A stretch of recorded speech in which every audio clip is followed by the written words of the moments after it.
नमस्कार साथियों, मैं शालिनी पोरवाल आप सभी लोगों के सामने एक बहुत ही अच्छी सी, बहुत ही सार्थक सी कविता जो श्री रामधारी सिंह दिनकर जी द्वारा लिखी हुई है, कोई अर्थ नहीं। जीवन में कुछ ऐसी घटनाएं होती हैं जिनके बाद में यदि जो चीज़ें होनी चाहिए वो उस समय ना हो और बाद में हो तो फिर उनका कोई मोल नहीं रह जाता, कोई अर्थ नहीं रह जाता, कोई भाव नहीं रह जाता।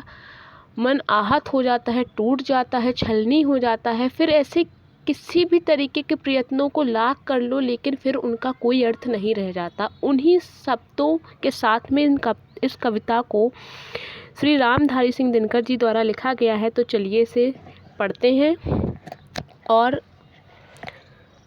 इस कविता का आनंद लेते हैं। नित्य जीवन के संघर्षों से जब टूट चुका हो अंतर मन, नित्य जीवन के संघर्षों से जब टूट चुका हो अंतर मन, तब सुख के मिले समंदर का रह जाता कोई अर्थ नहीं। तब सुख के मिले समंदर का रह जाता कोई अर्थ नहीं। जब फसल सूख कर जल के बिन तिनका तिनका बन गिर जाए, जब फसल सूख कर जल के बिन तिनका तिनका बन गिर जाए, फिर होने वाली वर्षा का रह जाता कोई अर्थ नहीं। फिर होने वाली वर्षा का रह जाता कोई अर्थ नहीं। संबंध कोई भी हो लेकिन यदि दुख में साथ न दे अपना, संबंध कोई भी हो लेकिन यदि दुख में साथ न दे अपना, फिर सुख के उन संबंधों का रह जाता कोई अर्थ नहीं। फिर सुख में उन संबंधों का रह जाता कोई अर्थ नहीं।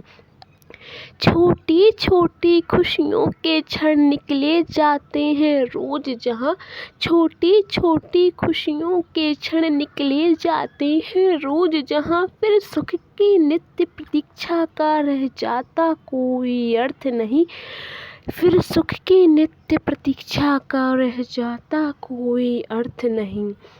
मन कटुवाणी से आहत हो भीतर तक छलनी हो जाए, मन कटुवाणी से आहत हो भीतर तक छलनी हो जाए, फिर बाद कहे प्रिय वचनों का रह जाता कोई अर्थ नहीं। फिर बाद कहे प्रिय वचनों का रह जाता कोई अर्थ नहीं।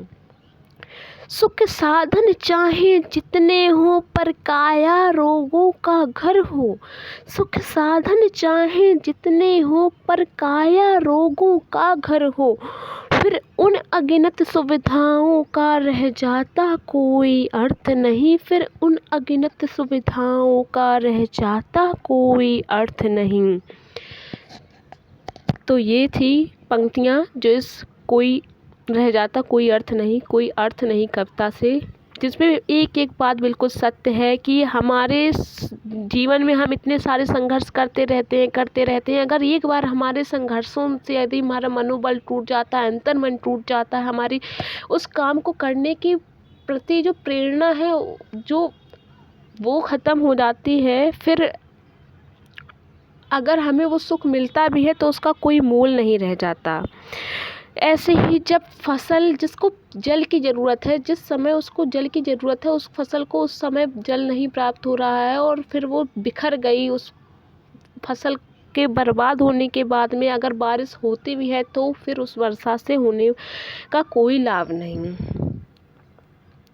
किसी भी तरीके के संबंध यदि दुख में हमारे कोई साथ नहीं देता, सिर्फ सुख के ही साथी हैं, तो फिर उन संबंधों का कोई मतलब नहीं रह जाता। और ये वास्तविक जीवन से काफ़ी जुड़ा हुआ भी है कि आज के समय में यदि देखा जाए तो सुख में सभी साथी हैं, पर दुख में जो सच में आपका जो दुख में भी साथी है ना, वो आपके सही मायने में आपका अपना कहा जा सकता है। लेकिन ऐसा बहुत ही कम आजकल देखने को मिलता है। जब छोटी छोटियों खुशियों के क्षण जो है वो रोज़ निकलते जाते हैं प्रतीक्षा, फिर जो बाद में बड़ी सी खुशी अगर मिल जाए जिसकी प्रतीक्षा ही नहीं, तो उसका कोई मोल नहीं रह जाता। यदि कोई अपशब्द कहता है, बुरे कटु वचन कहता है और दूसरों को अपने वचनों से आहत करता है, फिर बाद में अगर वो प्रिय वचन कहकर मनाने की कोशिश भी करता है, बाद में कहते हैं शब्दों का मीठा घोल भी अगर आपके सामने आपको कुछ कह रहा है, तो फिर उन शब्दों का कोई मतलब नहीं रह जाता, क्योंकि आपने पहले ही उनको अपनी कटुवाणी से आहत कर दिया होता है।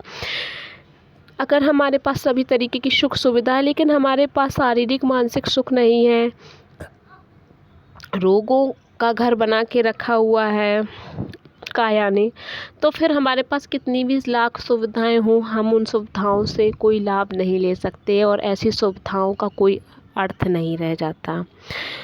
तो ये बिल्कुल वास्तविक जीवन से जुड़ी हुई कविता, आई होप आप लोगों को पसंद आई होगी। तो आप सभी लोगों का धैर्य बनाकर इस कविता को सुनने के लिए बहुत बहुत धन्यवाद।